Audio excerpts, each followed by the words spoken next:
enthusiasm. I got a job for you if you're looking to keep busy. Here are the details.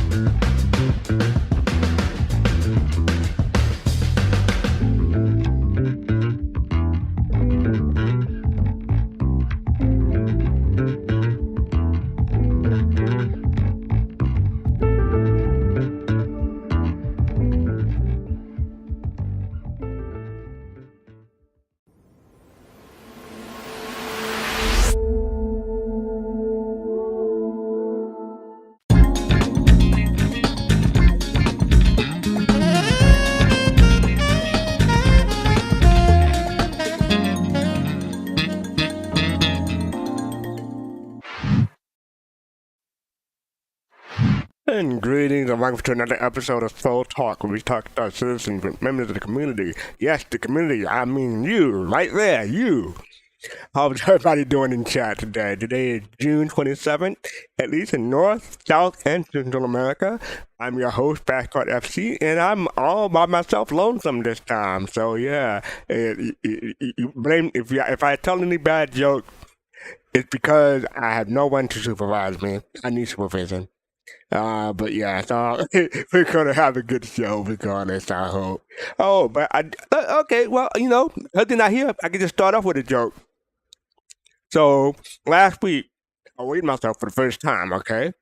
And, it turns out I lost 5 pounds. And who knew that, shaving off my beard would weigh that much?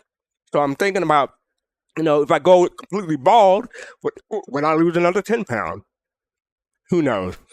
But stay tuned next week. I'll decide then. Anyway, hope everybody's doing well. Today is June 27th, and we had a new ISC. There was no Star Citizen Live last week, but we do have a sneak peek and what have you coming up. I watched some anime this week. I caught up on some of my reading. I'm currently reading the Forerunner Initiative by Grace, and I'm enjoying it. I started reading another series earlier this week, but I got partway through and I'm like, this isn't for me. So, the prisoner says, shave your legs. And that's a thought, hey, I am part rookie, right? I'm not quite a Robin Williams bad, but yeah, I'm kind of bad, so we'll see.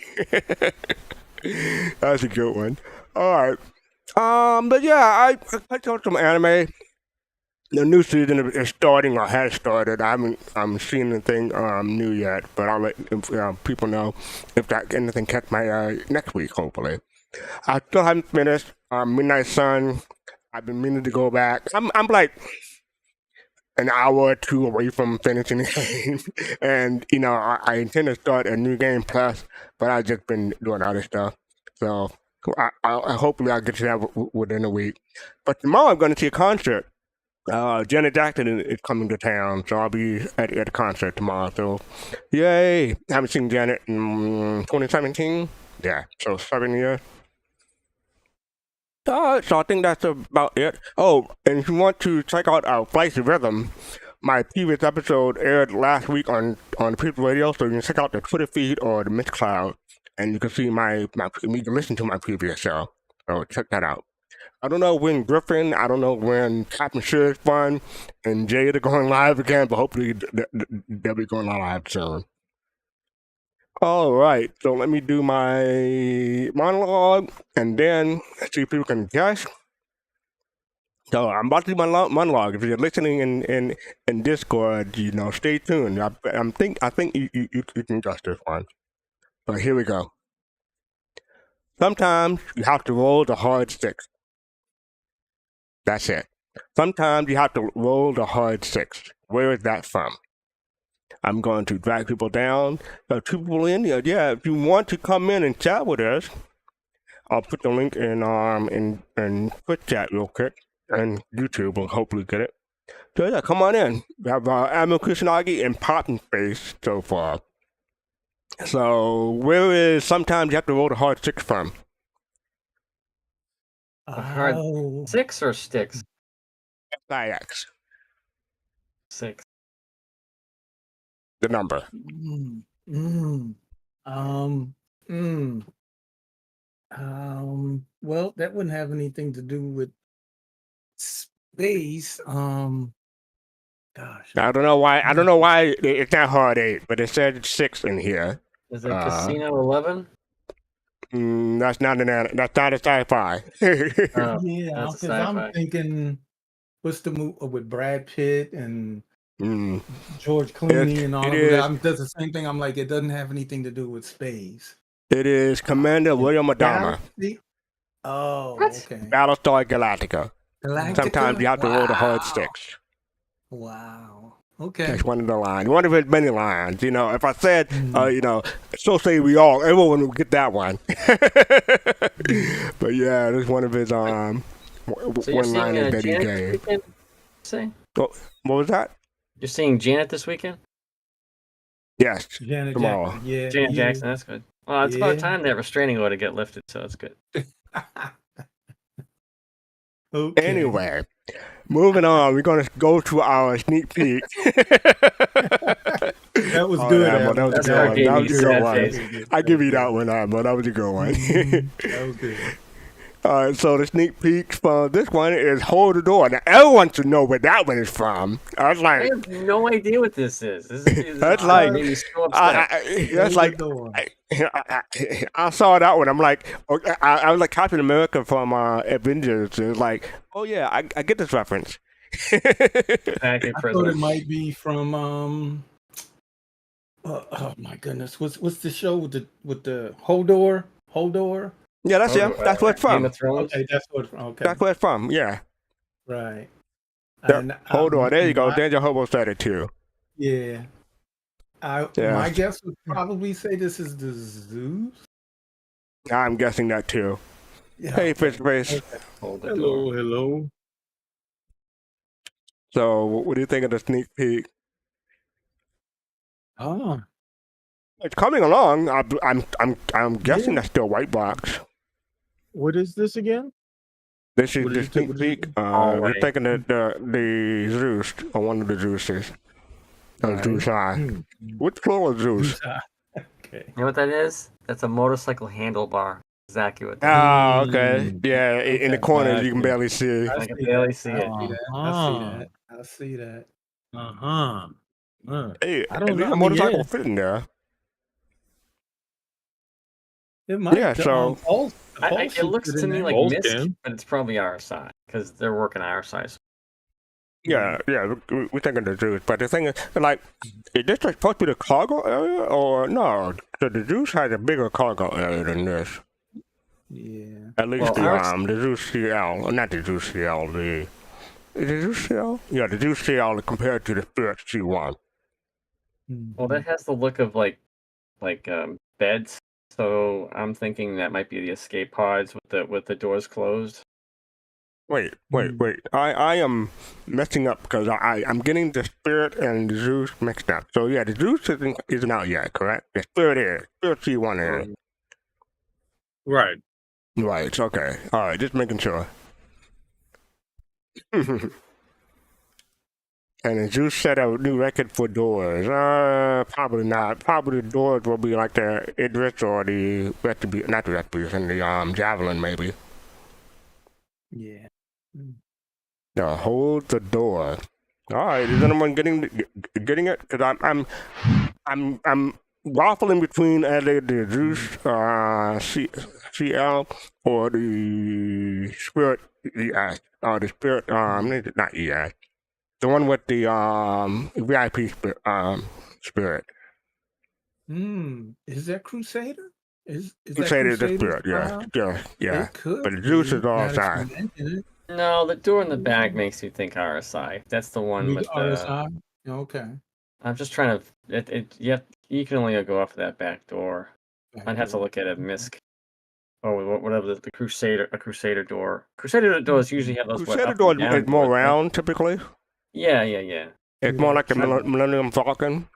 What's the one they built and it's inside their studio? Isn't that RSI? That's the RSI. Yeah, and that's more like an octagonal, like like type of that, like almost like that. I feel like that's closer to that style. That's why I kind of think it's ours. All right, well, we'll find out Okay. soon, hopefully. Soon TM. I got it. I should have. Yeah. All right, like I said, there's no Star Citizen Live last week, so we're going to go straight to this week in Star Citizen. Last week they talked about the hiatus of golden coding and loading firearm from the weapons team content that was in ISC.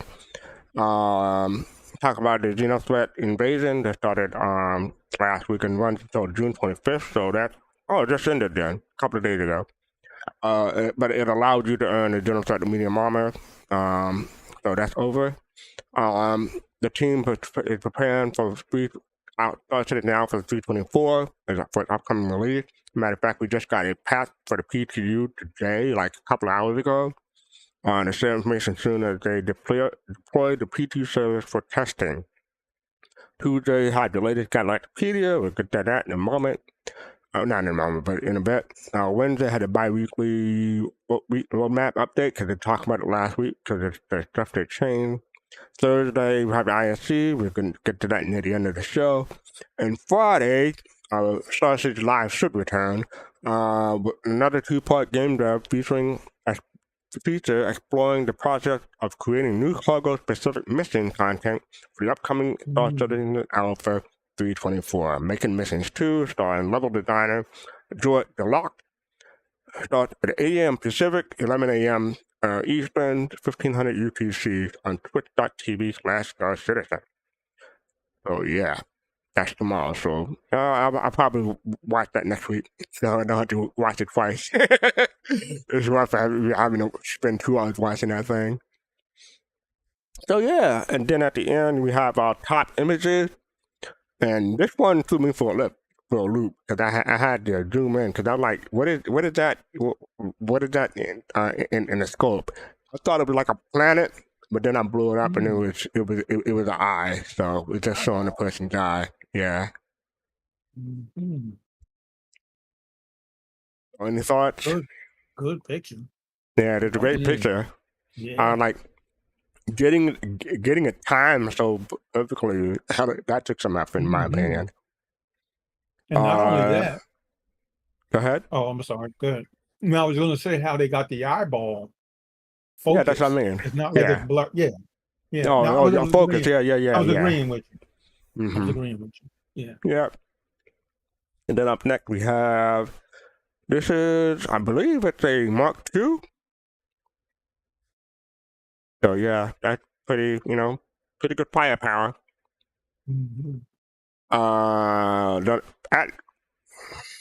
What is that? Is that the Avenger? I don't recognize it from that. Isn't that the what? Firebird?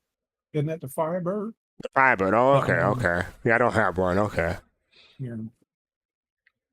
Yeah, that's a pretty good picture with the sunrise or sunset.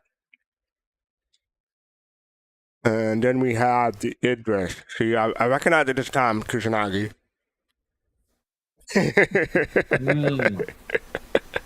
I recognize it this time. That's a good picture, though. So congrats to all the top images. What were you going to say, Pops? Nope. Just agreeing with you. Oh, okay. And then the MVP for this week is Enrise TV, Daymar documentary video. I said that wrong, my bad. Daymar.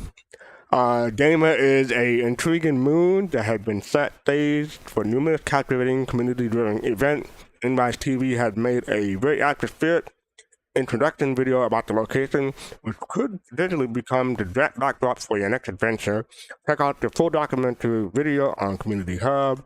Unfortunately, Kusanagi, can you go into what I have and post some of these links for me, please? If you're available. I guess not. All right, so let me post some of these links in here. Oh wow, let's see what I got. So here we go. This is This Week in Star Citizen. And this is the Stand on Delusion documentary video, the Community Hub. There you go. All right.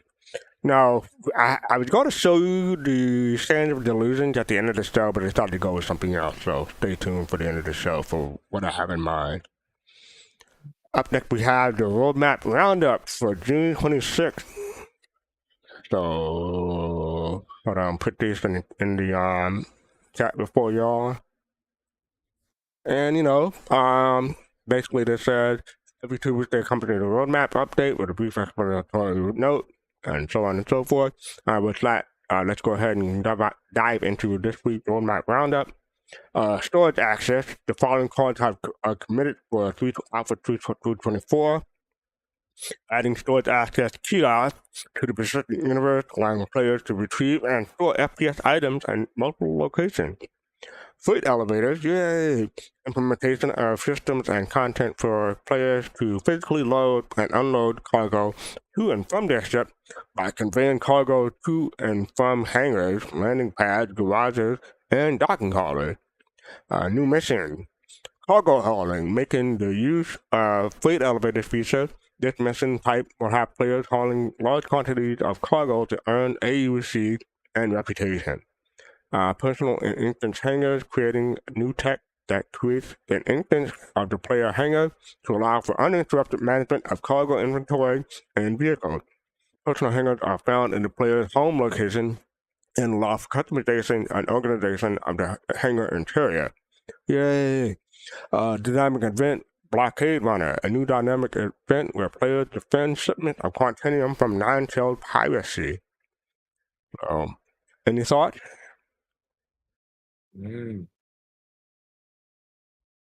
Nope. Okay. Oh, I didn't want to. Go ahead.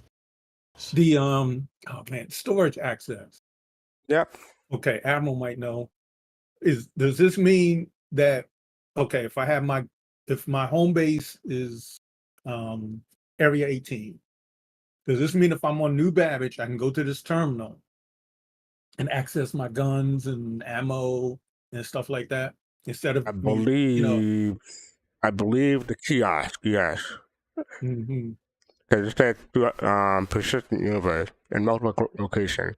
So, excuse me, I don't know how that's going to work exactly. But yeah, but your personal instance hangar will be only from your home. Right. Yeah. Okay, because that's what I'm hoping that's what that means. So I don't have to, go all the way back if I'm over at New Babbage and pick up my sniper rifle, if I need it. That's cool. I mean, or you just have multiple copies of the same weapon, right? Yeah, you could do that, yeah. Yeah, but sometimes, to get a P6 sniper rifle, they're really rare unless you go to Togi. Togi got up there. But, yeah, unless you know a guy. Yeah, unless you know a guy, and yeah. Yeah, store them at the location kiosk. Yep.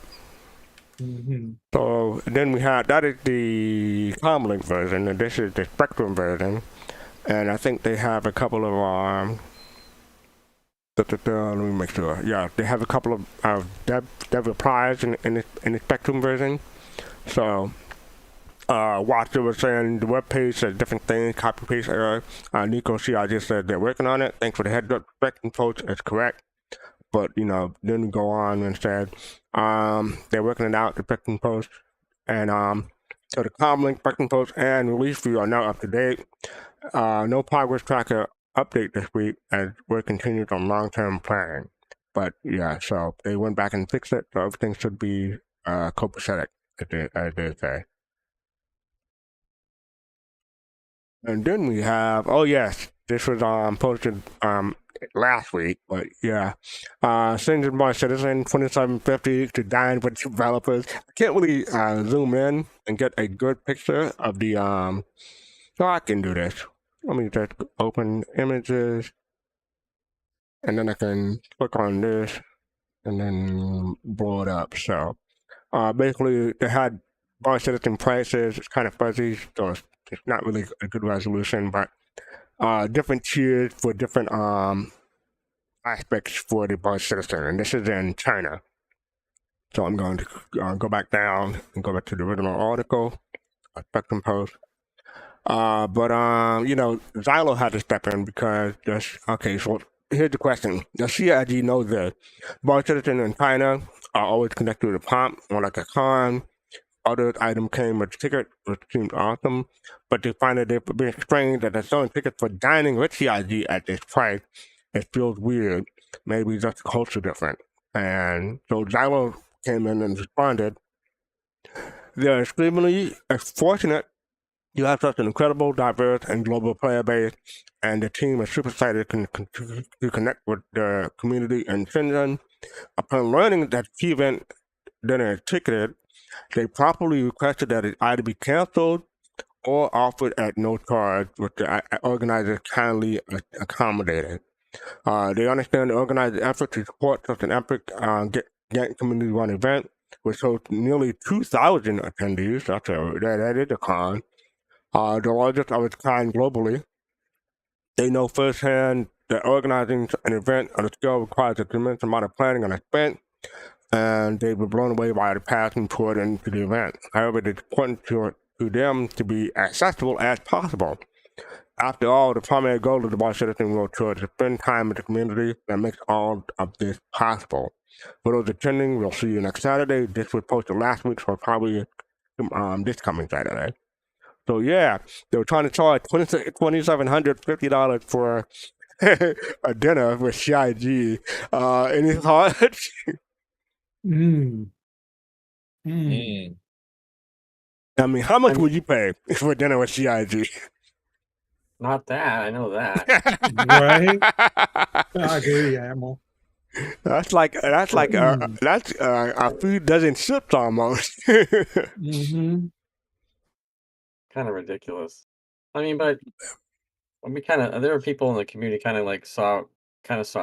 Because I mean, but usually, fast out. We did the Barcitizens in the Boston area. It's just so expensive to put in something together like that. Yeah, And that's why I normally- always put it in the bowling alley. Even though it's loud, it's cheap. It's just I don't know if they're gonna pull in like 5,000 people. I just don't know 2,000. how they're gonna do 2,000. that.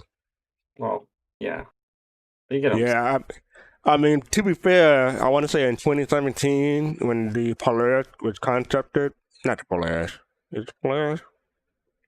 Might have been a Polaris. It was big. It one of the bigger ships. In 2017, CIG had a get together, not about Citizen, but it was CIG run. They charged $250 a plate for people to come in and talk with CIG folks, specifically Chris Farrett. And the joke was you pay $250 to attend, but they serve hot dogs but I'm pretty sure that was a joke. That was a joke, but I'm pretty sure they had a decent meal. And then they said yes, you can pay $250 to attend, and then you give it a chance to buy the ship too. So they stopped doing that after that. Let me ask you this then. So we just got they had it for sale, but they canceled it. Like, what about the gala event? That was supposed to be. They never had this for sale. No, but they stopped it. That was the idea. They were going to do it. Yeah, they were going to sell the gala ticket, but they changed their mind. So, but the gala tickets were never on sale. So yeah, I mean, at least no one bought tickets for it. So I think that's okay. But they have sold out of the premium and normal tickets now. So the normal ticket for Citizen gone. You covered that last week. The president said, "Go ahead." Yeah, no, I was just gonna say they could serve some pyro noodles. You know, who wants some noodles? Who wants some noodles? Double dogs. Double dogs. Double Yeah. dog. Lord have mercy. Yeah, can you imagine paying $400 for that? Yeah. I'll be hot. Yeah, Listen, I mean, but as far as I know, the people who went to that event 7 years ago for $350, they were happy with the event. As far as I know, I didn't hear any complaints about it. I get it. I mean, if the experience is cool to be able to sit down and talk to the devs and talk to Chris Roberts. If that's your experience, and that if $200, $400, whatever it is that you're willing to pay, if that's what you're willing to pay for that experience, then that's up to you. You know, ain't no price tag you can put I'm on not it. knocking people who pay it. I'm You knocking the know, people who try to charge. I mean, Yeah. hey, you ever see the old auctions? Antique auctions. Folks pay millions of dollars for stuff, and like they say, there's always the price is in the eye of the beholder when it comes to that Yeah, I stuff. know. Like, 7 or 8 years ago, people were complaining about, being charged for land claims and ships and stuff like that. Now you have Star Atlas charging $5 million for shipping, no bats an eye. I'm like, what happened? Hey, No, yeah, but yeah, at least they addressed it, and now it's going to be free of charge. So I think that's good. All right, so up next we have been past that. Oh yeah, so why can't the votes be rented? Corbin Dallas said, like the title said, the entry level for manufacturing can be rented. The cargo, the freelancer, mining prospector, and combat agreement are Connie or Cuddy. Why can't the votes be rented from main planet location? Nico said it can be rented from Lorville, Hurston, and you can buy yours at New Deal. But then they said, is that a new tab? Yeah. Oh. Nope, I gotta scroll. So let me scroll. Gideon Scriber says, hey there, renting isn't a purchase. The votes can be bought in the game, but not rented. They're different. And Nico said, it's an expensive permanent rental contract. And then they said the valid feedback, thanks for the suggestion, and they're probably gonna address that. So yeah, if you can't rent the vulture, hopefully you will be able to rent it soon, TM. Oh, just want to point that out for Pope. Yeah, I wouldn't see a big deal with that. We'll get it eventually, multi-pass. Okay, I get that, Corbin. Yeah. So yeah, the Super Galactic, treat SmackDown. It could ask content over. When can we see the result? Furrier from CIG responded, hey, the contest is indeed over, and they'll update the spread with the winners as soon as they are determined. Due to the sheer numbers of incredible recipes sent, they're still going through all the submissions to select winners. So, yeah, the contest is currently, entries for the contest is currently finished, but they haven't announced the winners yet. Might take them a week or two. So we'll get back to them. They'll get back to us about that. So hopefully, good luck to all the people who entered. And by the way, if you do want to come in and chat with us, click the Discord link down below. Let me see if I can have it in chat real quick. There you go. Click that link. Come in and join us. Oh yeah, this was kind of funny, not funny, but yeah, I like the title. Put it there. Please, for the love of Chris Roberts, we are begging you. Davos or Jalali Davos is asking about keybinds for carrying weapons in game. The original post was like, can you add a keybind carrying weapons lowered to the 3.3 FPS keybind list? Zach just responded that they know the team added a bunch of keybinds for 323, and they're probably going to try to add a carry weapons lowered command for the keybind list. And they go through and make a very detailed post about the pros and cons for having a weapons lowered keybind. The pros saying having the keybind will allow people to put their weapons on rest and joystick. People will stand straight with their weapons in a lower position to improve posture. Okay. It looks more professional. When you meet other groups, no one will assume you're about to shoot them in the face. That's important, I think. And while doing missions, it'll be easily to be able to interact with objects indoors. and you can walk at a normal pace or even jog with your weapons lowered. The cons is a CID dev will have to make the time to add yet another coupon on an already monumental list. So there you go. Someone said something. Hey, Travis, how you doing? So yeah, then I'm going to get to the dev post. So let me click on this real quick. Oh, it's not working. Okay, let me try to get to it then. Oh, so yeah, they have not screenshots, but examples of what that meant. So people, whenever you have your, you come to a armistice zone and you click something or something happens and you look like you're about to shoot, you get in trouble. So they want to avoid that. Jack Pierce responded, "Hey, to pass it on and see how much work it is. No promises." So they're gonna look into it. Let me see if I have another. Nope, I don't have another one, but there are a couple of more dev posts. Oh, there it is. Okay. The response to this thread is so overwhelming that there's something that they knew how to get a lot of you. It's not something that's gonna note for 374, but the default Alt R. It's default Alt R, but you can rebind it. And Instant said features like this should be in the dev note. Jack Pierce said it will be. The FS notes are not there yet, and simply been some changes. It should be in the next build note. And Ren said, by the team 323 notes for the notes for 323 were extremely well done. Jack Pierce said they play a lot of competitive games, so having detailed notes are vital for me. All FPN notes in the future will have to be similar to what you saw previously because I know how valuable some people find that. So there you go. So they'll have a keybind for having your weapon lowered but still drawn. So that affect anyone here? I think this is a good thing because of Pyro. It really because in Pyro, you don't have an armistice zone pretty much unless you're in a certain space stations, So when you're out and about, I think it is a good thing to have because that way you're ready, but as well as you're not in a threatening stance to a person,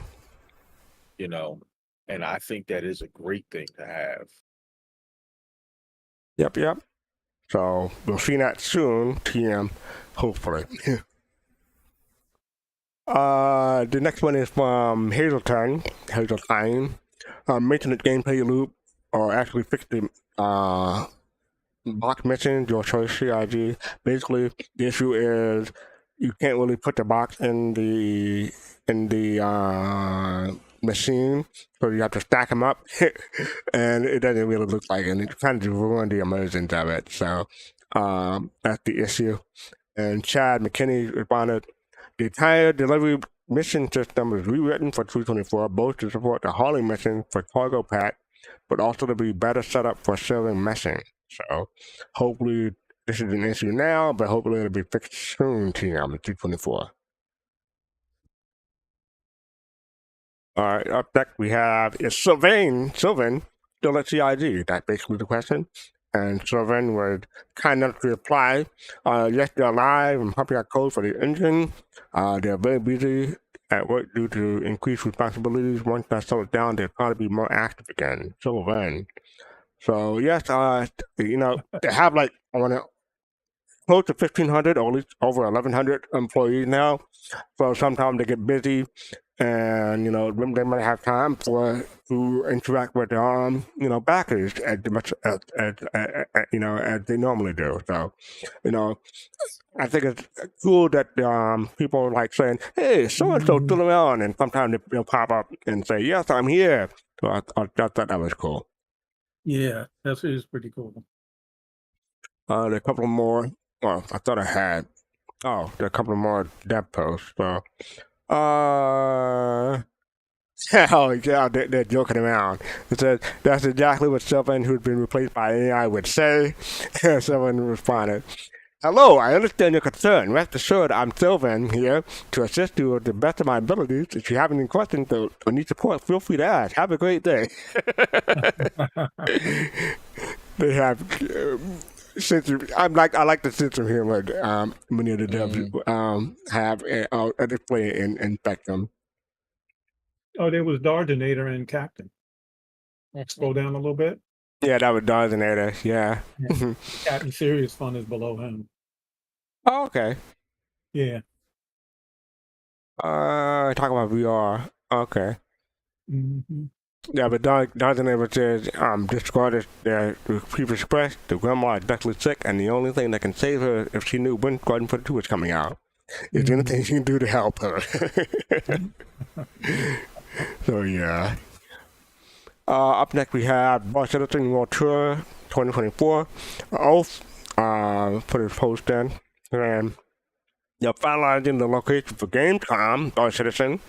But they are mostly done and should be able to announce them as soon as next week. So if you're in the Gamescom area, that's in Germany, Frankfurt, I believe, Germany. That's when Gamescom typically held.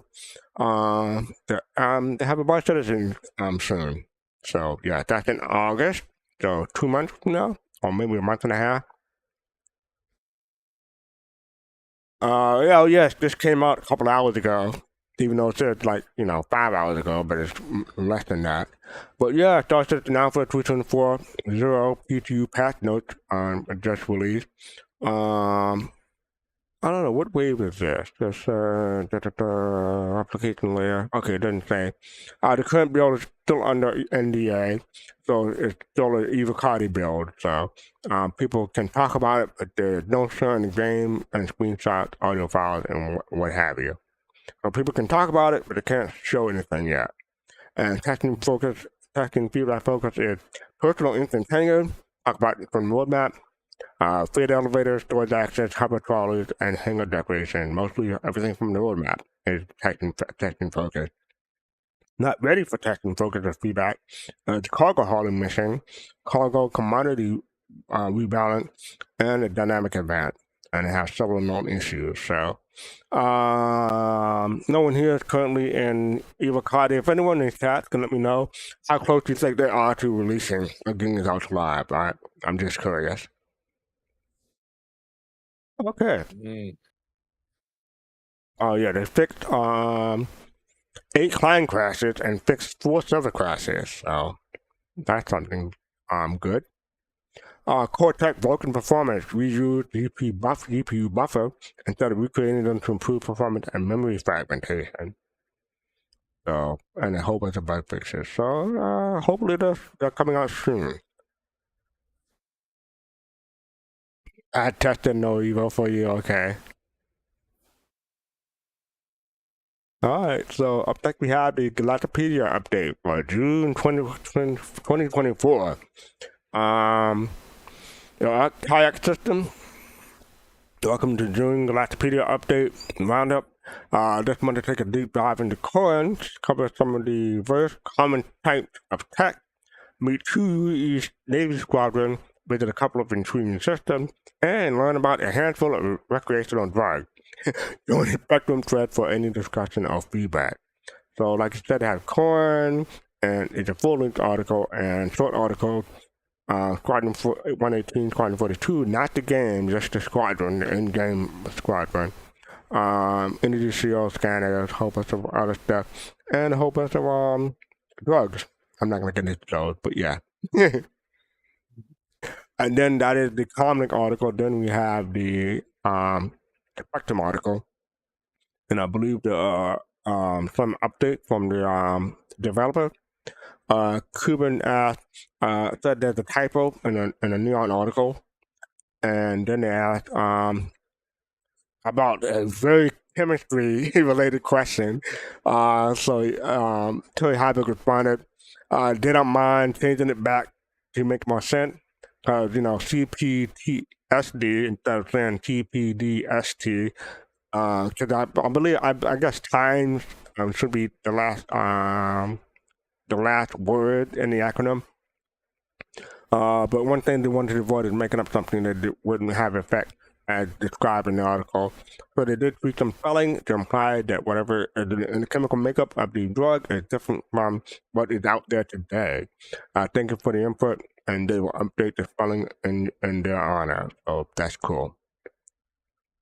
Oh yeah. Anyone have a chance to reading the articles from Galactapedia, or anything interest them? Well, I thought a couple of things. The energy shield, I thought Okay. it was pretty interesting. I don't know if, if it was personal. Are they personal energy shields, or like something to put around your home? Your home. Oh, that's an interesting question, because early on, I want to say 2016, there was a trailer for Squadron 42, and they had personal energy shield back then. But we haven't seen any mention of it since then, so I don't know if they're taking them out or using them. So yeah. Yeah. But and I according to thought- this, it looked like the picture for a ship, though. Were we going to say, Pops? Yeah, no, I also was where it says freeze the tranquilizers and muscle healers. I'm just wondering if they're going to be like tranquilizers for humans and animals. I would like to see tranquilizers for animals, also in the game. Well, it says it's a prescription drug, so I'm guessing for a human. Yeah, but I don't know. I just kind of think they should expand in the hunting, where it's more than just killing. Where you could actually capture, an animal, and maybe, I don't know, sell them, or pet, see if you could make them pets. Or Yeah, something.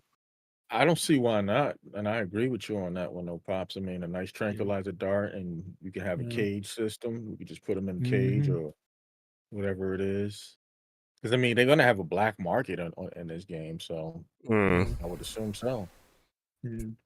I mean, you could even have an Endeavor module, for it, where you could you sell, You can create sell them and animals. then sell them. Yeah, I Yeah. mean, What's the pet stores you go to when you go to the mall? What is not New Deal, Petco the or factory line. no, outside Like real in life. real life. In Oh, real in real life. life. You talking about Radio Shack? Best Buy? no pet store. No, Pet Pet store. store. Oh, Pet store. Oh. Yeah, PetSmart or something like Pet that. That's Smart. why I Oh. start selling pets. No, okay. Oh my No. goodness. You said pet. I heard tech. I heard Okay, tech. no, I yeah. got you. Yeah, so my bad. Yeah. That was my mistake. I misheard Nah, you.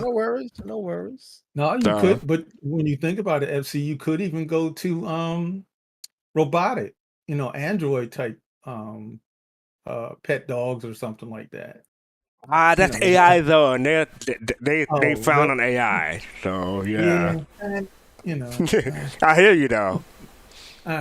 okay.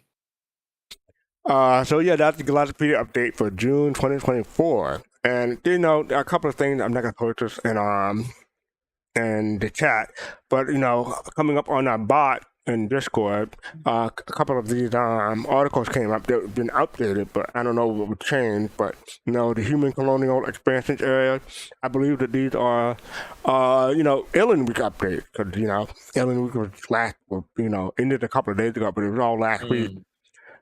So they updated a few articles for Alien Week. Human colonial expansion area for one.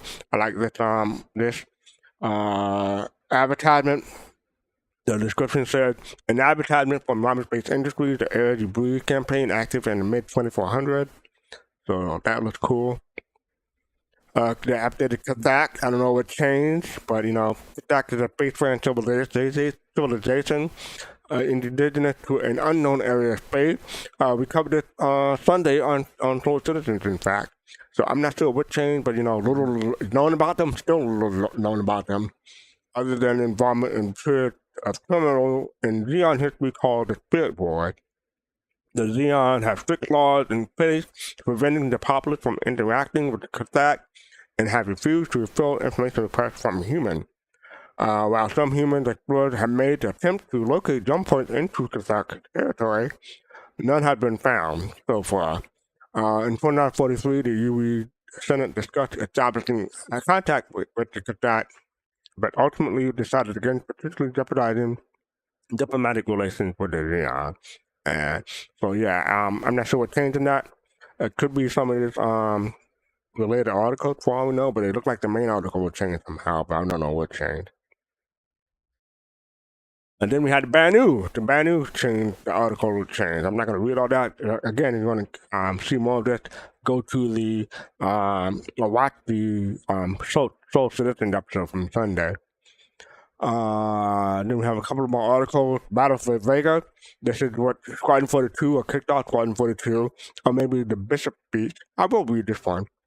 Battle for Vega 2 was fought on the 5th of October 1945 between the UE and the Vandal. It was sparked by a large Vandal clan led by a kingship, jumped to the Vega system and attacked the planet Artemis of Vega 2. After a desperate battle against overwhelming forces, the UE Navy 2nd Fleet, commanded by Admiral Ernst Bishop, managed to turn the tide with the destruction of the kinship that drove Vandal survivors out of the system. The attack elevated concerns for the Vandal threat that led to a military action to reclaim UE's system lost to the Vandal. This marked the first time in history that human forces destroyed a Vandal kingship. So that is the Battle for Vega 2. Like I said, these articles were updated, and it seems to be coincidental with Alien Week. And we have one last article that was updated.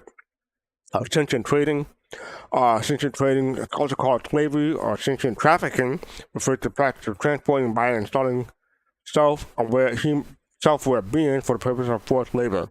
Those who engage in practice of sentient trading are commonly referred to as slavers, illegal in the UE and the Xeon Empire, and is condemned by sentient rights organizations as a violation of personal autonomy.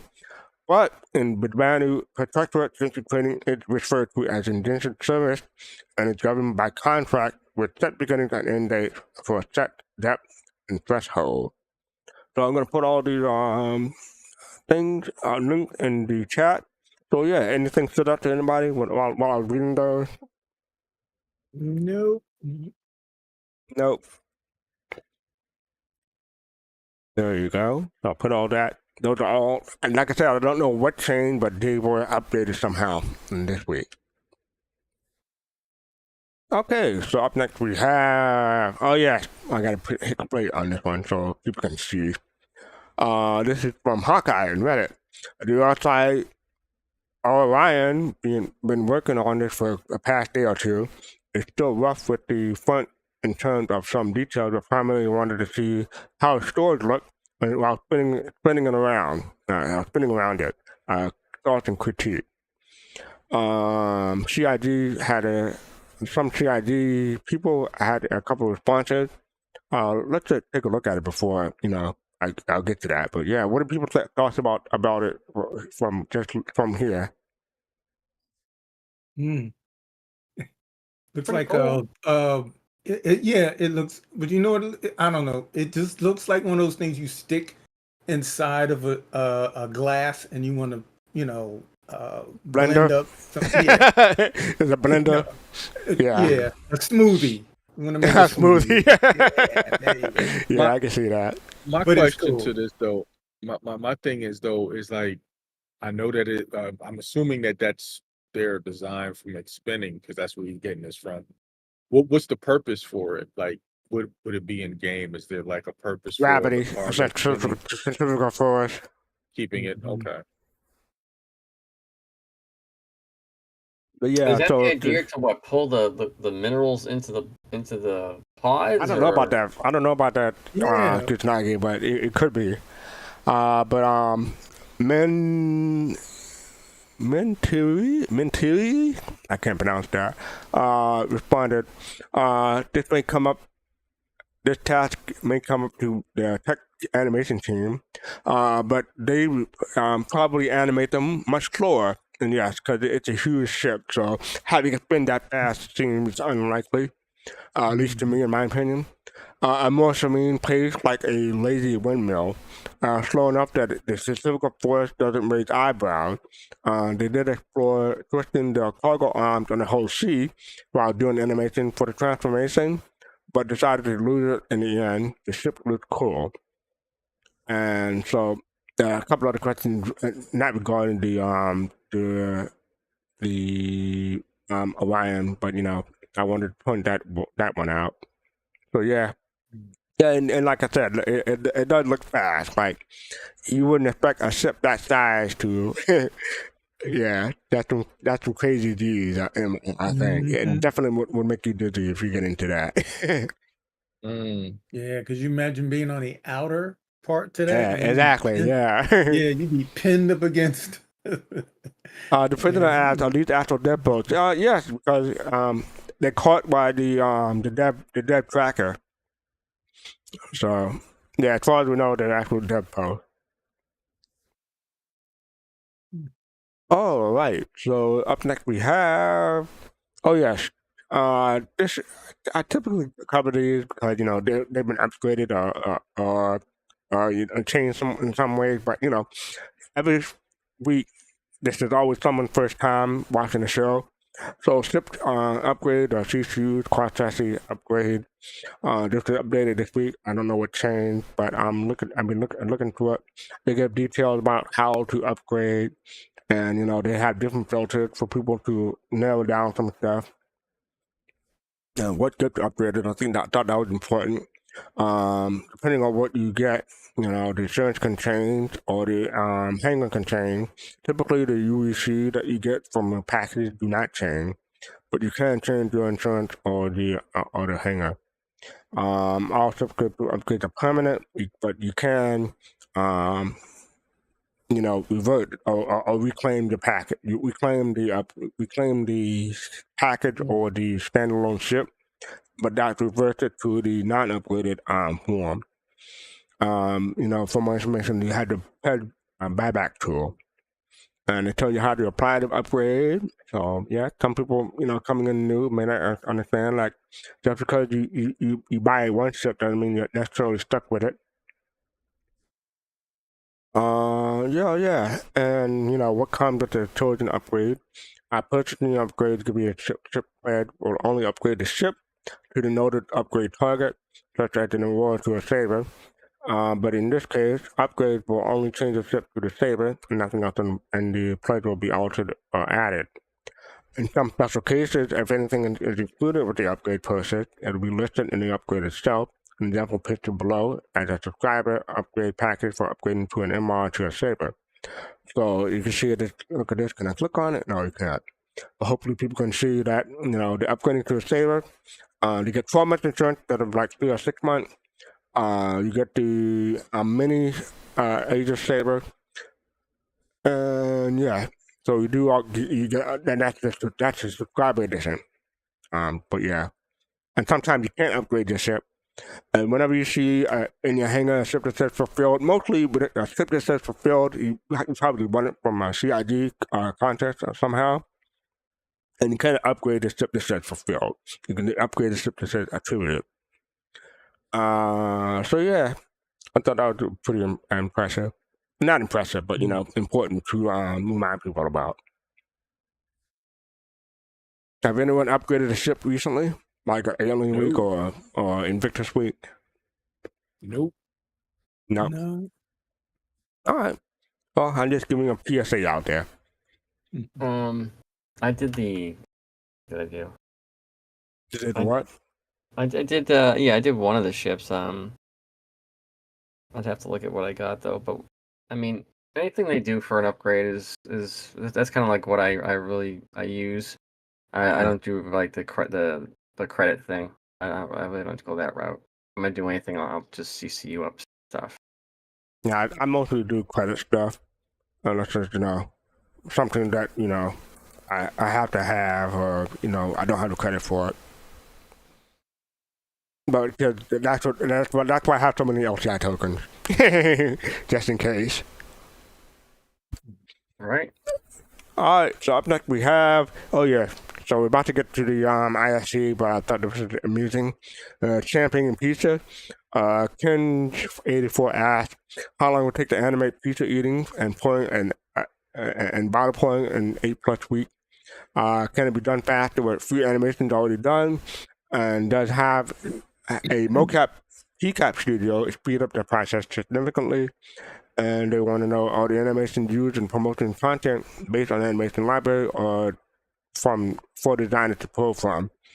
CID Tiki Bartender said, Chicago Deep Dish Piece, Chicago Deep Dish or New York Thin.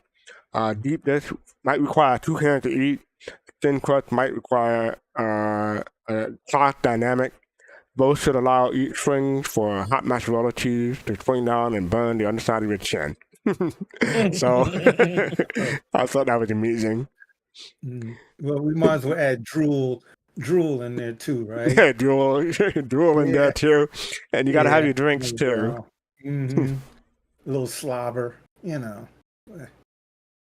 Hey, Wando Phil, how are you doing? And like I said before, if people want to come in and chat with us, putting the link in here.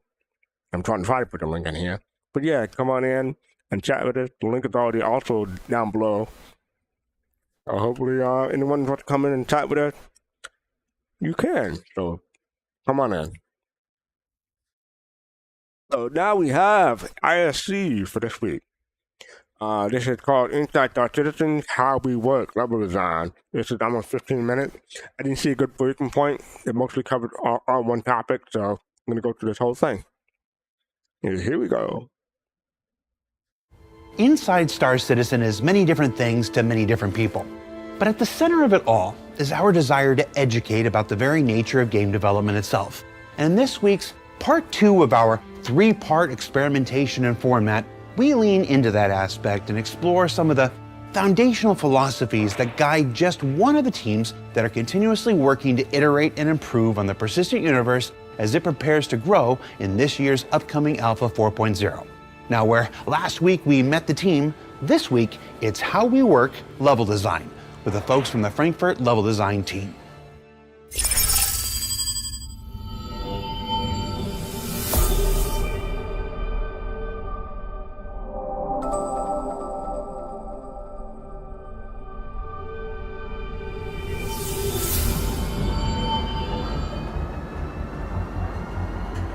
Well, level design, it's probably one of the hardest things to describe in game development. We take gameplay elements and we take the environment and we just bring all that together.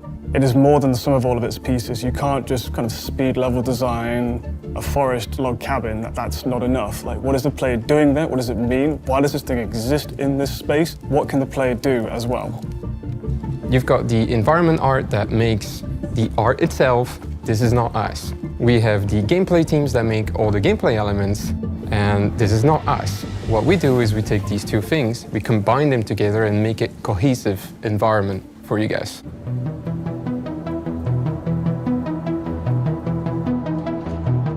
We design the space itself, and we also accommodate everything that goes inside of it. A lot of the things that you use, like hangars, ATC, I hate to say it, transit systems. Elevator rides. Wait, you're responsible for the elevators? Elevators are our problem, yeah. No, we're just a setup site. Go to sleep. Go to sleep. Go to sleep. If you die in the elevator, that's actually a problem from the coding side. We just throwing them under the bus. Is it possible in a sandbox game to have level design? Yes, because you have to consider all of the individual constituent pieces and why they need to exist together. You can throw anything in there, but you have to account for, like, does this begin to break the game? So you have conversations with economy, you have conversations with code, you have conversations with system design, mission design, and you have to figure out how all these pieces, again, stitch together. So there are 6 principles for good level design. First is readability. This basically means clarity in your environment. You're going to make sure within your layouts that everybody can understand where they need to go, what they need to do. All the affordances need to make sense. The typical one could be, I've got a door in front of me. How do you describe a locked door from an unlocked door? For example, you're fighting an AI and they can read easily the elements, the gameplay elements. You need to understand your cover space. You need to find the AI within the space. If the AI is in a black area, you will not see it at all. And this is very important for us. We really focus on this kind of stuff and we make sure that anything you interact with within the environment you can see as clear as possible.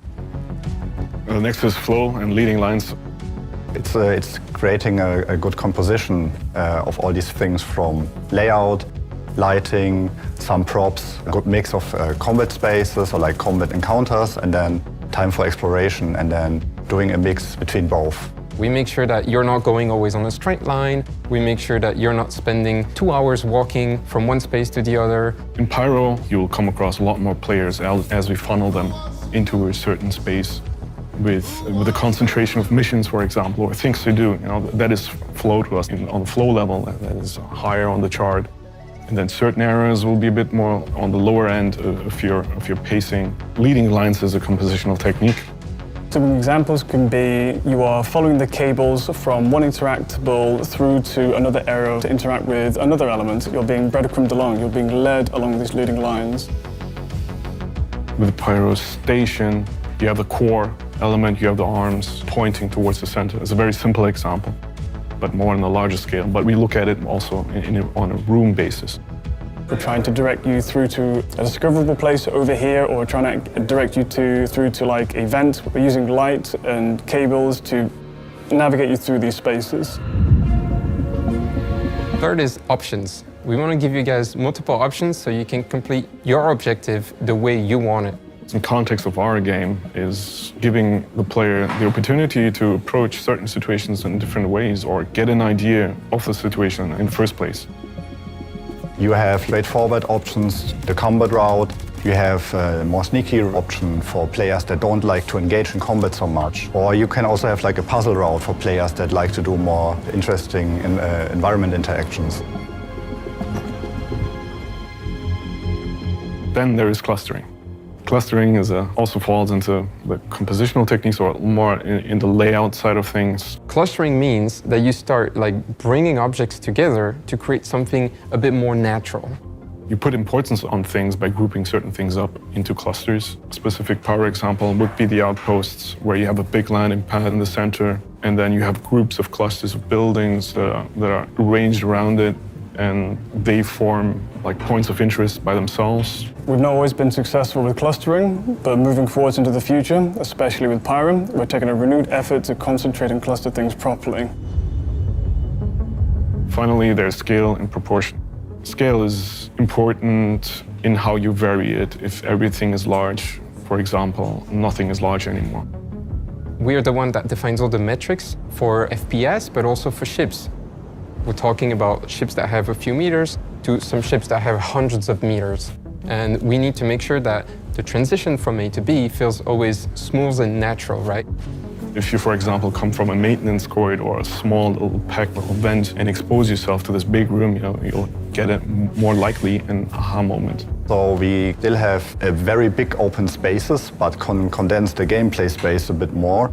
So the players don't have so much options to walk around, but still get like the sense and the immersion of like a big open space. Proportion is just also feeds into scale. So you can use proportions to be able to scale up like what is kind of the background space, what is the foreground space, and what is the midground space of like what is immediately interesting to you as a player and what is in the background that's not yet relevant to you. So you can land at one outpost on Pyro 2 and you can see yourself in a sort of like habitation outpost village. Down the hill you can see there's a refinery area, but the main feature of this place that you were drawn to initially was this massive mining tower. These become like your immediate foreground, your midground, and your background. But again, you can always come into your ship and go to this massive mining tower. Therefore, this becomes the new foreground. You're always orbiting it, you're transferring around. This becomes your landmark to orientate yourself around all these other spaces nearby. Traditionally, in level design, you start out with a pre-production phase. This is where we ideate, conceptualize, we gather references, we do sketches, we do top-down layouts of our brain map, put things together. We then go into white box, which is literally going into the editor, start mocking things up in 3D, creating the space, and defining where the gameplay elements are. We have a shop on the right, shop on the left, your elevator transit over here. We work at different scales at this point, and we define basically everything in the location, but with very, very basic shapes. And then we hand it over to art, so the focus lies more on art for grayboxing, making things more pretty. with us still having an eye on it to see that the original concept is still intact. And then finally we'll move into final art, and the level designers will be able to kind of keep all of these locations, like the intent of the location is kept consistent. It doesn't veer off too much into suddenly it's too big or too small. This is the original design direction that we wanted from beginning through to end. Once a location is released, it's not finished for us because there is always maintenance and additions that we do. When there's a new functionality, a new gameplay coming in, we go in and we add them to all the locations, we retrofit the locations. So whenever there is a bug in the PU, we have to maintain these locations. So we would go into new Babbage and fix AI placements or shops not working anymore. But mostly level design is also about coordinating with every team. So be it with like lighting, mission team, environment art, audio, narrative, they work more or less in their pockets, and then we try to keep an eye on like the big picture to bring everything together and look that everything is coherent and cohesive. What is important to us, or what we really want you to experience is a nicer flow in the stations. I think what we realized with Stanton is, you just take a ton of elevators from place to place. We kind of want to optimize that for you. Make it a bit more efficient so you don't spend a lot of time going from A to B. We are trying to bring, for example, the clinic and the habitation right away into the shopping area and trying to make it much more compact.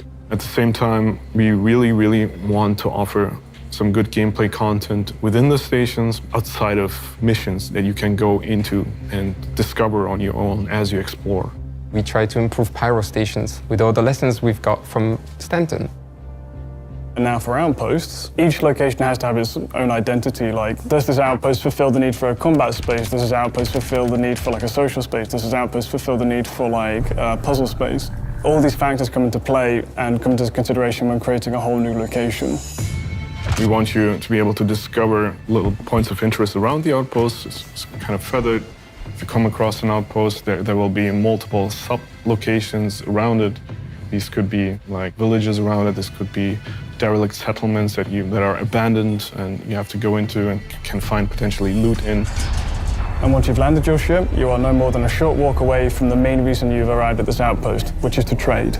We want to encourage the use of ground vehicles to be able to pick up your cargo that you bought from this place, load up your little Drake mule, drive it over to your ship, load that ship, and then fly out with your goods. We wanted to create a location that felt real. So you had, the logistic is there. The AI created roads between the different points of interest within the outpost so that it feels logical for a player to walk in or to traverse. Pyro is always dangerous, so any social space can turn into a combat scenario. So you need to be able to duck into cover at a moment's notice, even when you're doing nice, easy trade and socials. So we have to provide you with opportunities for cover and exciting FPS combat scenarios.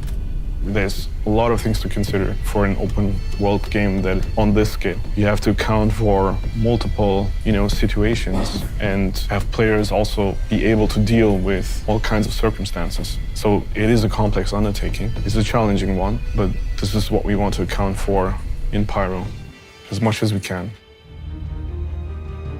Level design matters or is important because we think of a very broad scale and try to craft and create a great experience for you as the player. Level design ends up being greater than the sum of all of its parts. I get to talk with all these different disciplines at CIG, but also get to kind of like hold the hand of the player and curate that all the way through. We focus on the player experience. We look at all the features that exist and we try to bring them up all together into a cohesive environment that feels really fun for the players. Do you always succeed? No, but it's not always like within our hands, but we always try our best to, within the framework we have, to create like the best possible experience for you guys. So we've learned a lot from our time in Stanton, and we love hearing all the feedback we get from you as players. We want to take that all on board and begin establishing ourselves forwards when we come into Pyro. What we really want to do also is balance out gameplay with the visuals. I mean, in the past, we've seen a lot of focus being spent on the visuals and less so on the content. This needs to switch around and find an even plane. And level design is just one way we're doing this in Pyro. We as level designers really want to make Pyro and Stanton in the future a great experience for the players. From a flow perspective, boring you less, making things more efficient for you, as you follow the gameplay loops that you want to follow, and offer you gameplay content that you can just discover on your own. So what did we learn this week? Well, we learned that level design is a discipline that brings many other aspects of game development together to form what we always hope is a cohesive and enjoyable experience for the player. That the philosophies and precepts that guide their decisions continue to evolve as they learn important lessons from the development of Stanton and, of course, apply it to Pyro. And that Pyro itself continues to inspire an experience that should be markedly different from the one we have today in Stanton. For Inside Star Citizen, I'm Jared Huckabee. Thanks for letting us share the people and process of game development with you, and we'll see you all here next week.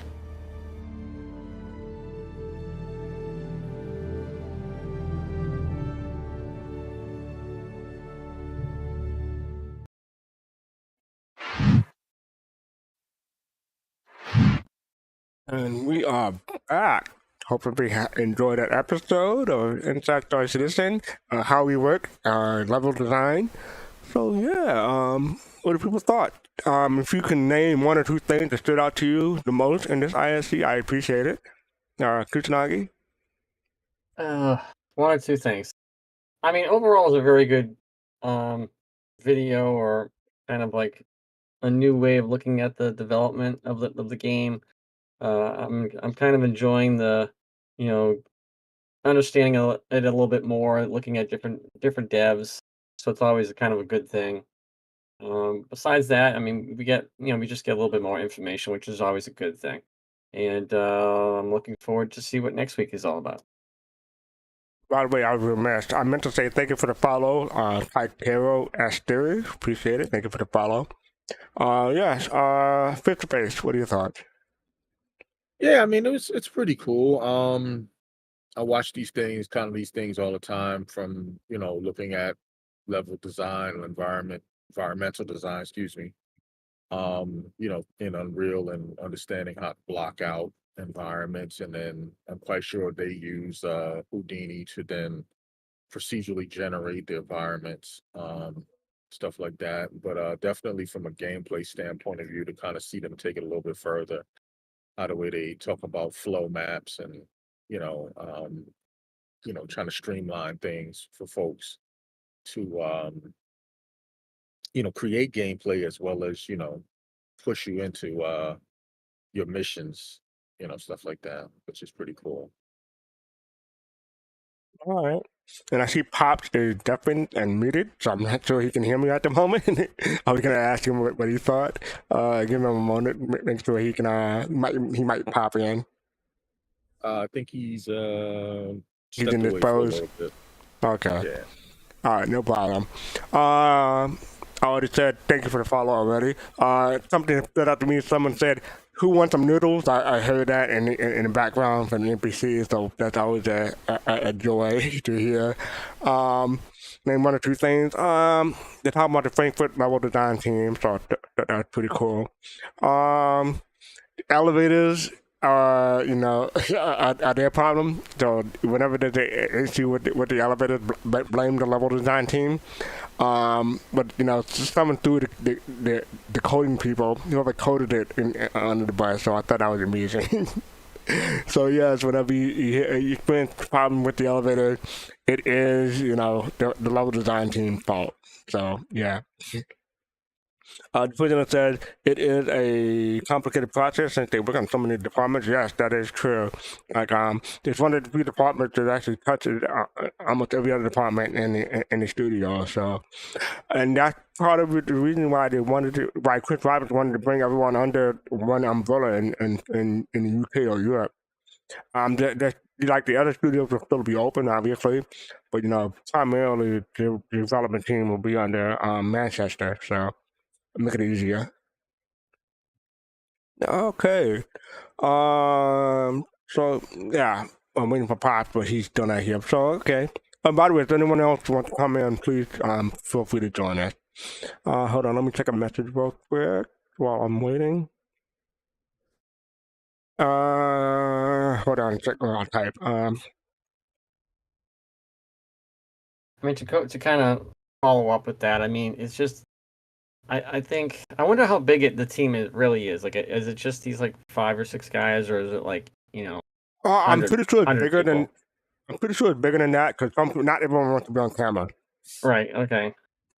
So I'm Alright. I'm Makes guessing sense. it's bigger than that. But yeah, I don't know for sure. I don't work there.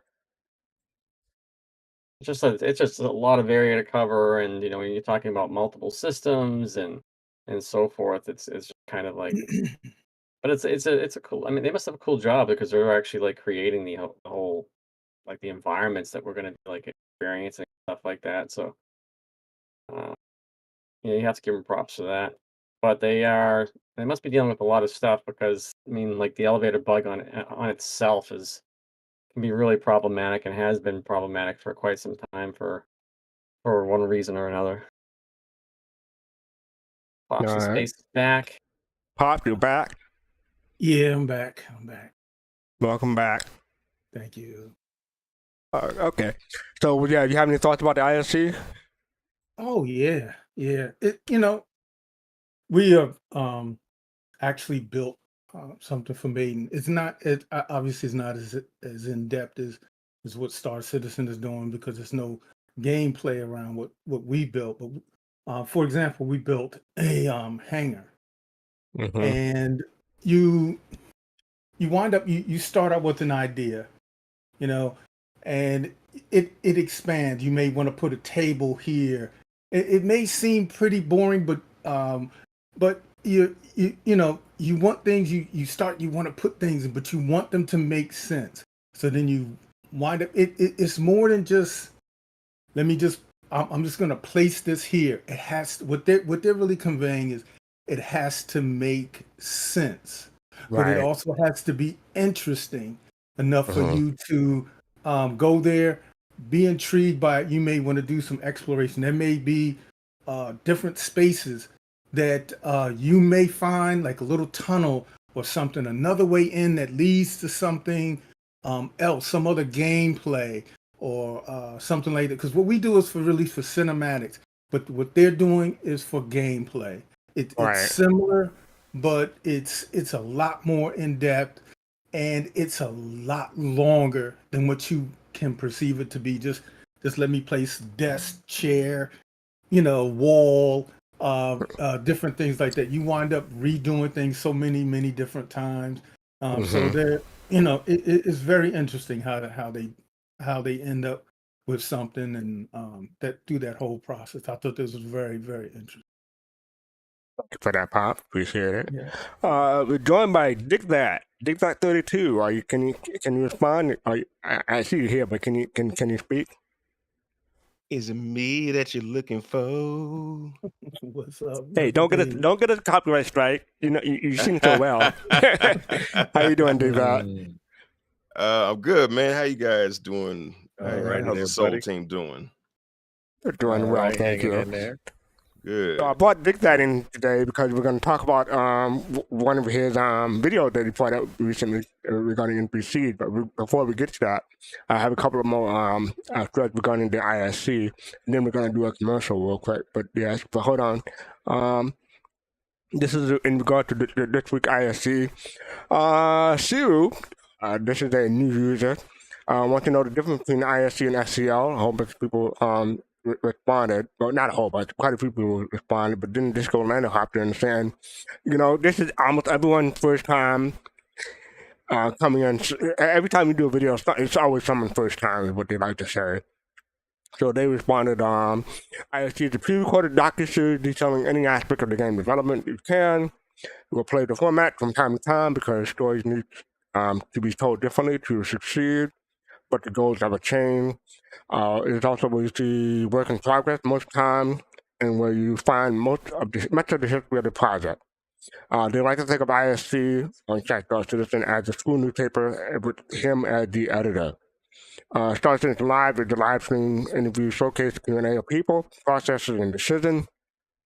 More time than not, it has no visuals and is far more casual and less crafted than ISC is. It's more of a hangout than anything else, and it's their chance to try even different things without the level of expectation that comes from a legacy of ISC. If ISC was a school newspaper, then they like to think of STL as a little social gig for people at the end of the week. They kick up their feet and talk about whatever the folks who can be on the show that they can. And in some cases of the game dev format, so that making the game can be just as fun as playing them sometimes. So that's the difference between ISC and SCO. Someone in the same thread asked, is it me or just Jared looked exhausted? Maybe just bad lighting. Hope you're feeling well, Jared. Someone said, interesting, had the same thought at first glance. Even after hiatus, Jared didn't look like refreshed. And I'm there a bit concerned as well. And this happened to me like a month ago. He was on Star Citizen Live, and he looked exhausted. And I wanted to send a shout out to Jared, hoping he was well. Disco Orlando, Judd Huckabee responded. They've heard variations of the comment going on 10 years now. Sometimes it's just how they really look. So yeah, he seems to be doing well. So hopefully all the best for Jared. Yeah, if there are any comments about and most of us here know the differences, but having spelled out, does anyone have any comment or learn something new or what have you? If not, I'll just move on. Nope. If I haven't learned anything new, yeah. Okay. Dick, did you talk about the video yet? Not yet. I'm going to do a commercial first, then we're going to get to Dick Guy's video. So yeah, if you're going to go to commercial, I'm going to click the link right now. So thank you for everybody for being here. So hold on.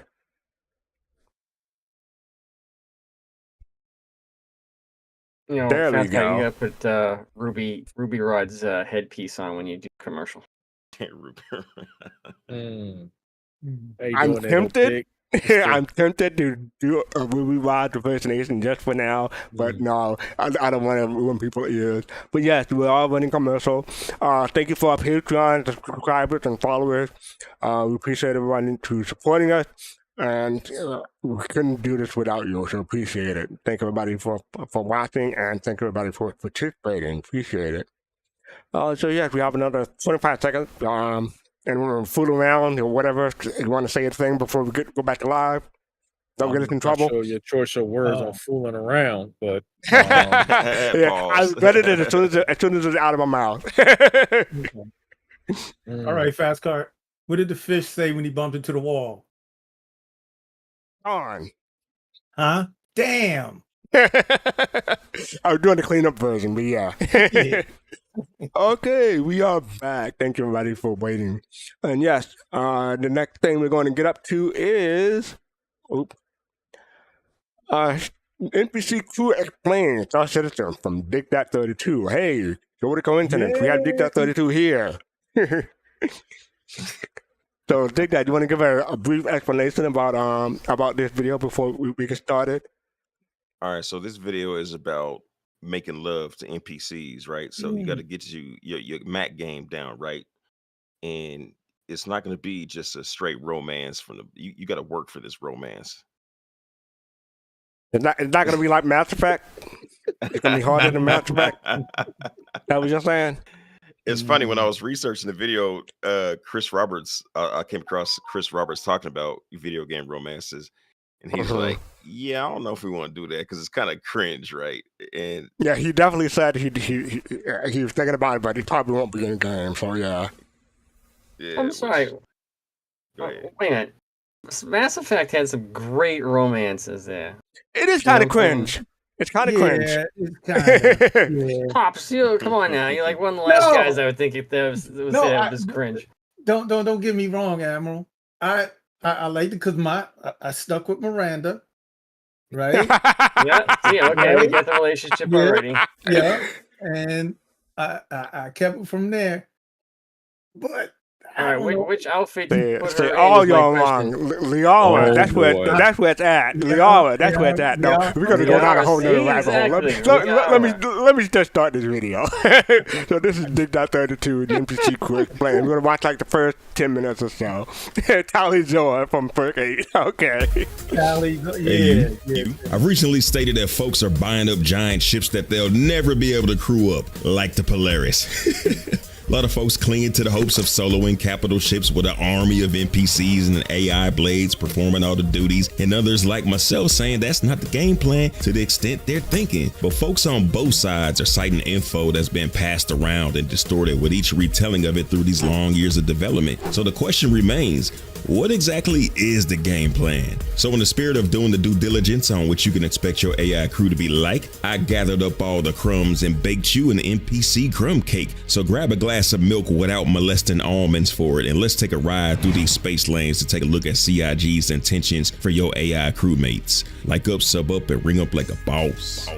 So for the folks new to the verse, down the road, you'll have some good old onboard options to help you out in your spacely pursuits. AI blades and NPC crew. What's the difference? NPC crew is what it sounds like. Non-player characters that you can hire as crew for everything from turret gunner to shopkeeper. They're like people in that you need to keep them housed and happy to keep them on your ship and getting better at their jobs. AI blades are different. They're software housed on a component that plugs into your ship to expand its capabilities. To crank up your combat potential, there's blades for missile defense, emissions control, for you to set limits on emissions and shut down unnecessary systems automatically. E-warfare, defensive and offensive, encryption, decryption blades, mining blades, salvage database, criminal database, hit list, which is basically the criminal version of the criminal database.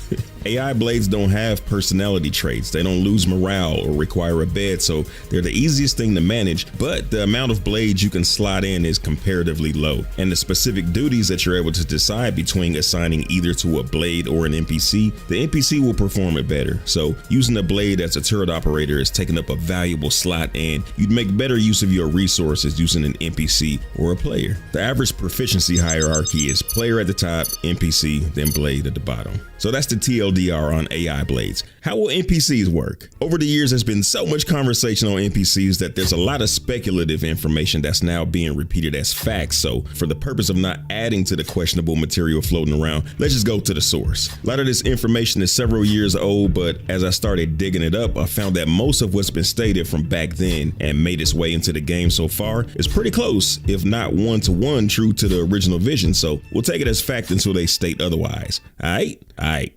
NPCs won't just magically populate on your ship, because that would be crazy in a game that asks you to be your own forklift operator and pay insurance premiums. So how do you hire them?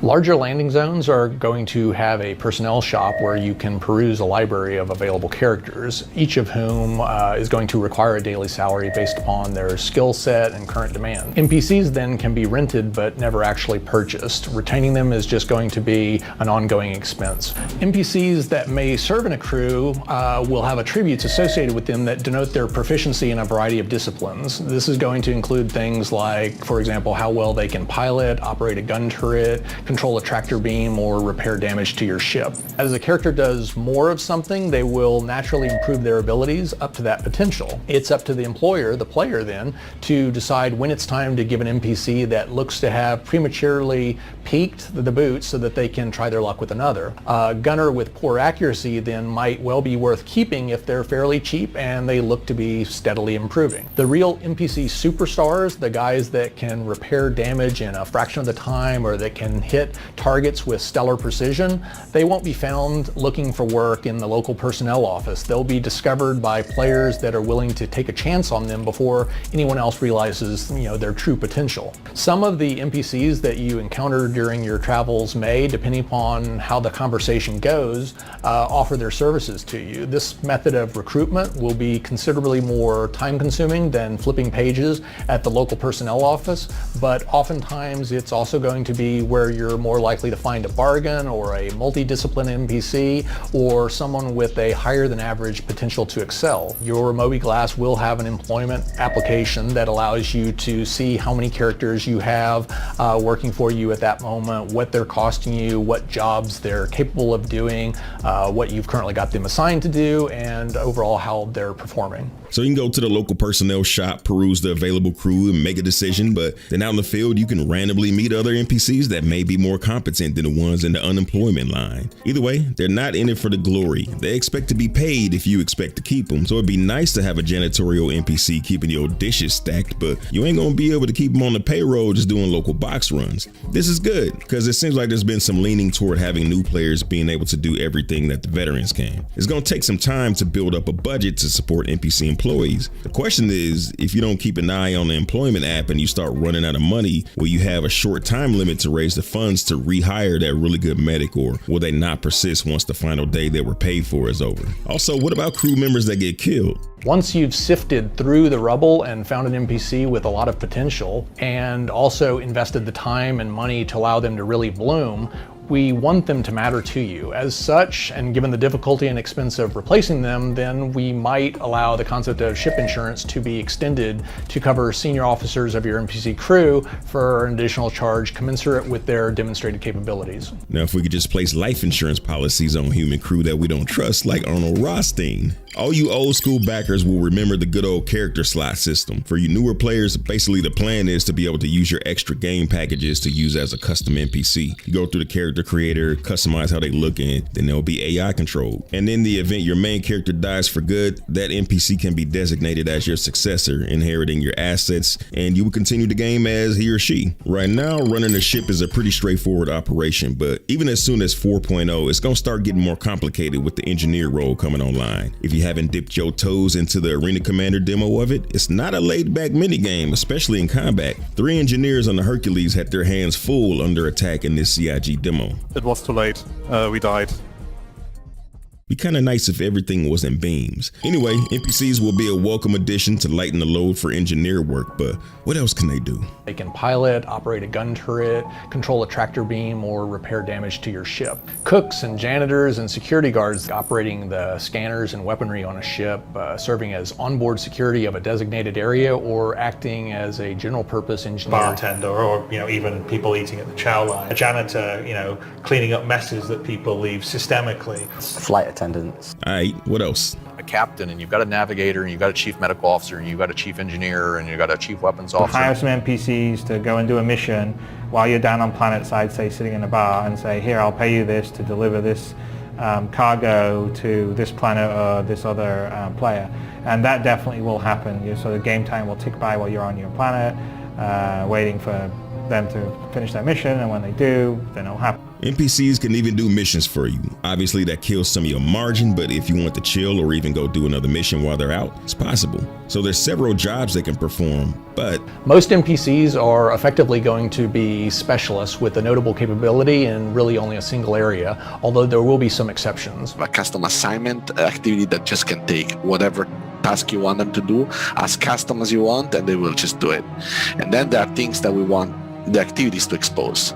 It's like, I'm not an engineer, but if you ask me to repair something and you hire me, right, and I'm a janitor, I can try. Now, I might not be that good, it might take 3 times longer than what an engineer would take, and possibly I would put a fuse that is also broken because I cannot understand if the fuse is broken or working.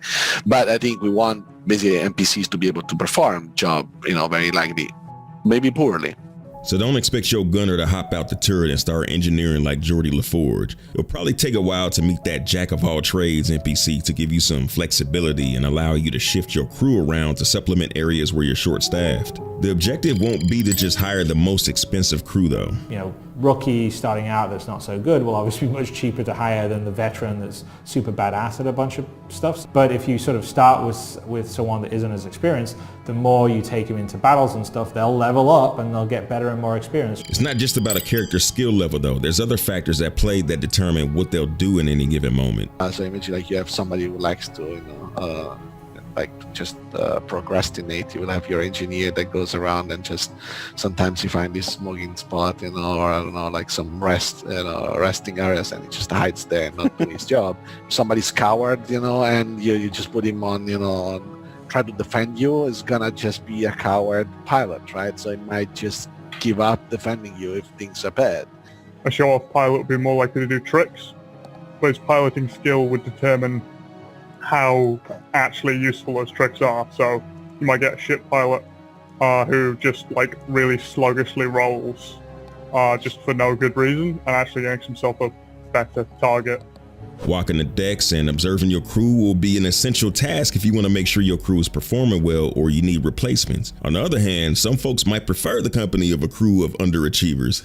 I'm sure they'll be more interesting to watch and listen to. So will NPCs just show up for work and know exactly what they need to do? How will you direct their actions? We don't want to become SimCitizen. Much of the time, you won't need to do anything other than hire an NPC and assign them to a ship. A doctor, for example, would spend most of their time in the ship's medical facilities, if such exist, and automatically heal any injured crew members to the best of their ability. There are some positions, though, that will on occasion require more frequent communication. A ship's pilot, for example, needs to know where you want to go or whether you've decided that you want to break off from a particular encounter. Engineering efforts, on the other hand, they could be prioritized so that you're able to dictate what you want back online first, propulsion, shield, or weapons. SimCitizen, probably be a Kotaku article in about 5 years. Anyway, does that I think it's gonna be less than that. Less than that. We'll see. So yeah, we're back, and that was like the first 11 minutes of the video. But you know, it's chock full of information. I just wanted to let people know it's out there. I put the link in chat again. But yeah, anybody have any thoughts or questions for Dig That, or you know, thoughts about the video?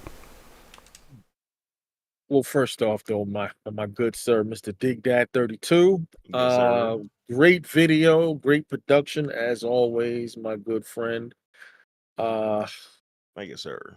Look like you did a lot of work going through a whole bunch of videos and doing your due diligence and everything. What can I say about the video that's already been said? As far as any questions I got, you pretty much answered them. So that's basically what I could say, though, buddy. Right on, man. Yeah, the research was insane, man. Going through 10 years worth of footage and comlink posts and chats. It was crazy, man. Mm-hmm.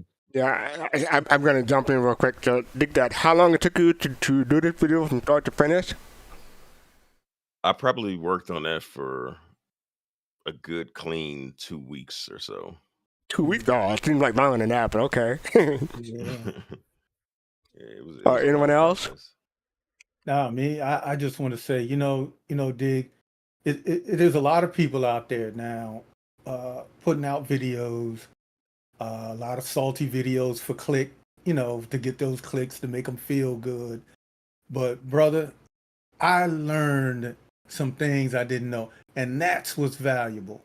When you can get a video like yours, and you learn something, and you find something that's valuable, you say, okay, that's where they're going.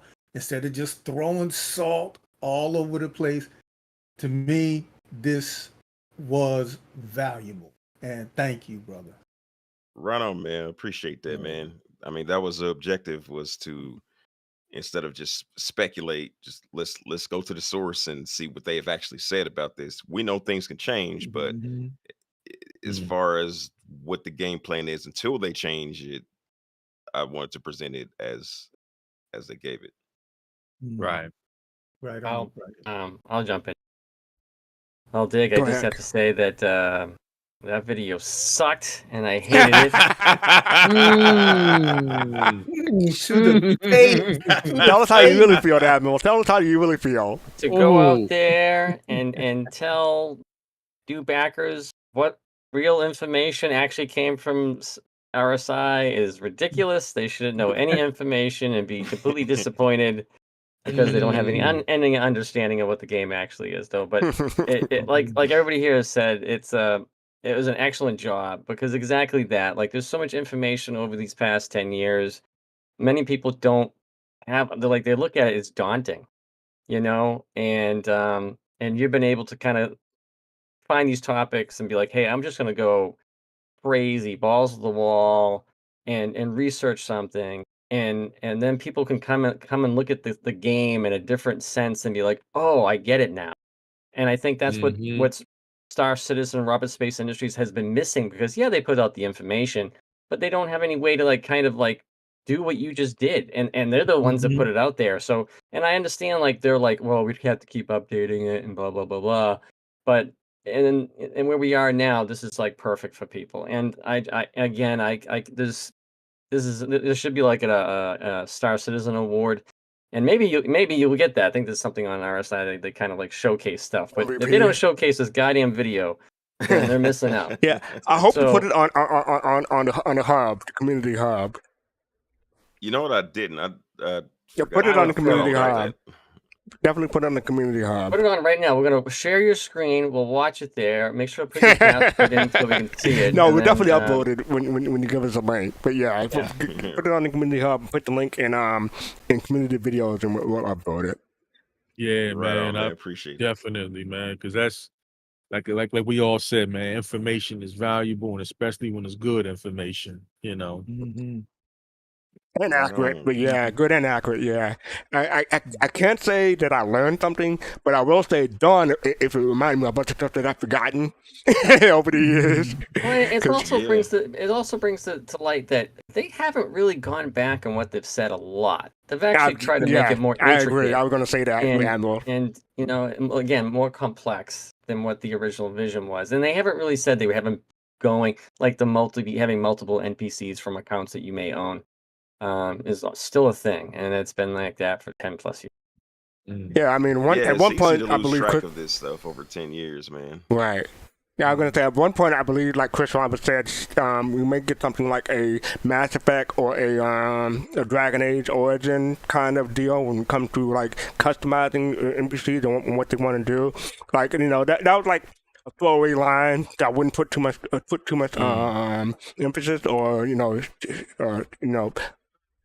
I don't know if it's going to come true or not, but hopefully we'll get some way of customizing our own NPCs when the time comes. But I do want to say, when I first watched it, I wasn't with my headphones. Listening with my headphones, I could hear the highlight effect better. Like the first couple times I heard, like, what is that noise? I was looking around, like, oh, that's the highlight thing when it comes up. So, thank you for that. And bringing better presentation to the video. Appreciate that.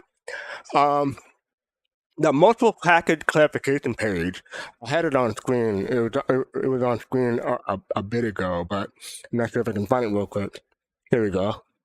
But this thing right here, this used to be the Bible when it comes to like NPC and what information we had. If you look in the link in the video, it said September 27th, 2013. So that's how long some of these, that's how old and how long some of this information have been out. What were you gonna say, Dig That?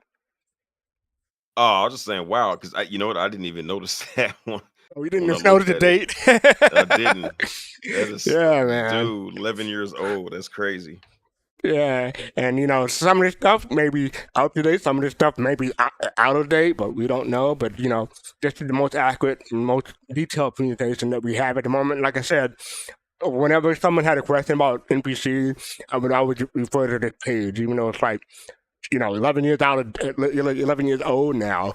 But you know, it's still on the RSI website, and it has been updated as far as I know. I have a question for Dig. What's up? Okay, Dig, have you ever been called a white knight, right? And does that bother you? Yeah, it's weird. I've been called both directions. I've been called a hater. I've been called a white knight. So you kind of get like these insults in both directions when you make content. But no, it doesn't bother me because you know, I'm just putting the information out there. If you feel some way about it, you know, it is what it is. I have nothing to do with it. All I'm doing is just putting the information out there. You go to the lucky one. You go to the lucky one. Prove my point in chat. They asked character slot. Is that still the plan? LOL. We don't know. As far as we know, it's still a plan. They had to update it, so it's still on the RSI website. So as far as we know, it's still a plan. Like, you know, they have said like if you buy multiple packages that are the number of packages you have will have will equal to the number of NPCs or something like that. They also said that maybe in the future you'll be able to buy character slots on their own. Like maybe I'm guessing this hasn't been nothing said. I'm guessing they want to charge maybe $5 per slot, and they could do it that way. But for now, whenever you have a package, that's character slot. Hey, you have to click. Oh, yeah, exactly, exactly. So yeah, but yeah, Dig That. I have one last question before we move on. Okay. The line about molesting almonds. Where's that from? I'm asking for a friend.